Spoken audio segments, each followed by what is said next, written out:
আমার স্বপ্ন, আমার ইচ্ছা কবিরপুর সত্যিকারের একটা ফিল্ম সিটি হোক। ফিল্ম সিটি সেটা আসলে কেমন হওয়া উচিত? সিনেমা তো আর একা একা না। আমি হুট করে একটা কিছু বলে দিতে এখন পারি না, যেটা আমি শিওর না। এই যে আজকে তো রোজা এসে আমার মনে হলো আমি বেঁচে গেছি। কোন ফান্ডিংটা দিয়ে আমি খাওয়াবো, যেখানে মানুষদের টাকা পয়সায় নাই? নির্বাচনগুলো নিয়ে আসলে এই মুহূর্তে আমি কিছু বলতে পারছি না ওনাদের অনুমতি ছাড়া। কারণ হচ্ছে আমাকে আগে পুরো সিচুয়েশনটা জানতে হবে, এবং আমার উপরেও তো হচ্ছে সরকারের মানে বিভিন্ন হচ্ছে বিষয় আমার জানতে হবে যে তারা আসলে আমাদের জন্য কোনটা ঠিক না, সমস্ত কিছু মিলে এখন আমার ডিসিশন নিতে হবে।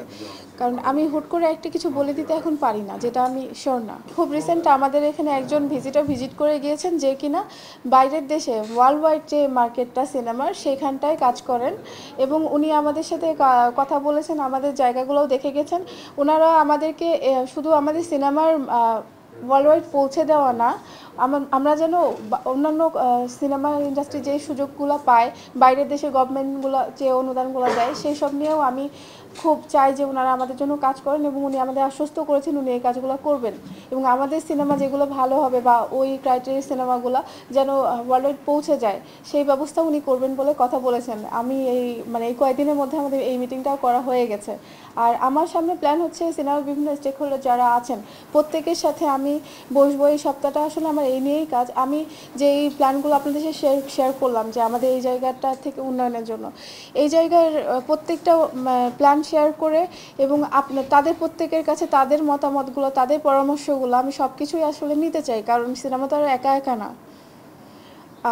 আর একটা জিনিস যেটা, যে কবিরপুর ফিল্ম সিটির ব্যাপারে আপনারা যেটা বললেন, এটা হচ্ছে এখানকার যে ইকুইপমেন্ট এবং রিসোর্স কাজে লাগানো, এগুলো এই প্ল্যান কবিরপুর নিয়ে আসলে ফিল্ম মেকার হিসেবেও আমি অন্য কিছু চাইতাম বা চাই, যে একটা হচ্ছে ফিল্ম সিটি সেটা আসলে কেমন হওয়া উচিত। এখনকার যে প্ল্যান সেটা আসলে আমি ঠিক জানি না কতটা কী হবে, কিন্তু আমার স্বপ্ন, আমার ইচ্ছা, যেহেতু এখানটায় আছি, আপনাদের সবার সাথেও কথা হচ্ছে, আমার চাওয়া হচ্ছে কবিরপুর সত্যিকারের একটা ফিল্ম সিটি হোক।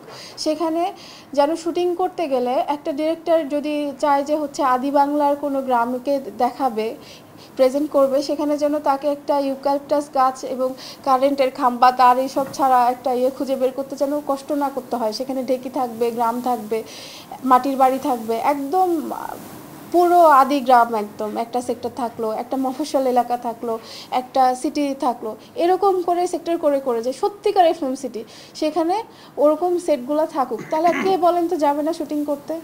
আমার স্বপ্নগুলো আছে, ইচ্ছাগুলো আছে, আমি আগানোর চেষ্টা করছি, মাত্রই তো এলাম। তো এখন দেখা যাক বাকিটা কি হয়। আমি নিজে অনেক অতিথিপরায়ণ মানুষ, হ্যাঁ, পার্সোনালি অনেক অতিথিপরায়ণ, কিন্তু এখানে এসে যেটা হয়েছে যে ওনাদের ওনাদের যে ফান্ডিংয়ের অবস্থা, আমি না কেউ, এই যে আজকে তো রোজা এসে আমার মনে হলো আমি বেঁচে গেছি যে রোজা এসছে, হ্যাঁ। কারণ তাছাড়া আমার মনে হচ্ছিল যে আচ্ছা এতগুলো মানুষ যে আসতে চায় আমার কাছে, আমি কোন ফান্ডিংটা দিয়ে আমি খাওয়াবো, যেখানে মানুষদের টাকা পয়সায় নাই।